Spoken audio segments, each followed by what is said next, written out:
Welcome to 5 and 5 from the One Stop Co-op Shop, where I discuss 5 key elements of a game in about 5 minutes. I'm Michael Kelly, and today I'm looking at The Night Cage from Smirk and Dagger Games. And a disclaimer that I was sent a review copy of this one. So The Night Cage is a cooperative game for 1 to 4 players where you're stuck in a dark labyrinth trying to escape. Is that any fun? Let's find out and get to the list.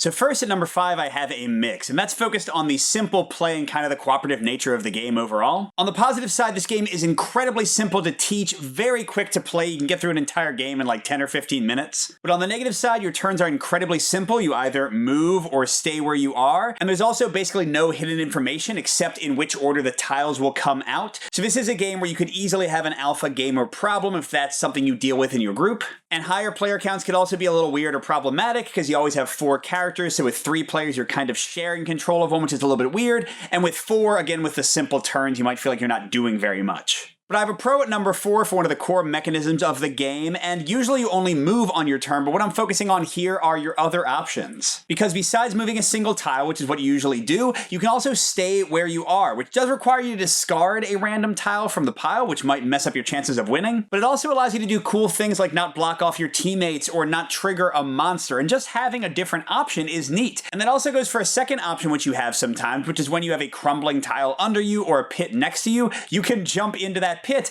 and fall and basically teleport you to a different side of the board on your next turn, which first of all gives a lot of flexibility for players to split up and then come back together, but also gives you ways to again dodge monsters. That's kind of cool overall. And I have another pro at number 3, again focusing on the main thing you're doing, which is moving a single tile most turns. And honestly, the movement itself is not that interesting because it's so simple, but what is cool is the interplay between the team members, because you have this give and take. You want to keep your prisoners as close as possible together because that means you're not revealing as many tiles at one time. But at the same time, because you can't move into each other's tiles, if you're too close together, it can get cramped and limit your options. But the bigger issue with staying together is that monsters will hit multiple players and devastate your tile draw stack, which will put you closer to failure. So you kind of want to split apart, you kind of want to come together, and making those simple yet still tense choices are a major part of the fun of the game. And another fun element, perhaps the most distinctive thing about the game, is the light and darkness mechanic, because your characters have these candles and can only see one tile orthogonally adjacent to themselves, and the labyrinth you're in is constantly changing. If you leave a tile behind and you can't see it anymore, it comes off the board, and if you go back that way, the entire maze might have changed. A left turn might become a right turn. And first of all, this is good because it plays in with the movement and gives you some choice on your turn of where you put tiles. And additionally, it presents the players with tough conundrums because some tiles you want to keep in place, so you need to have some way to have one player stay next to it,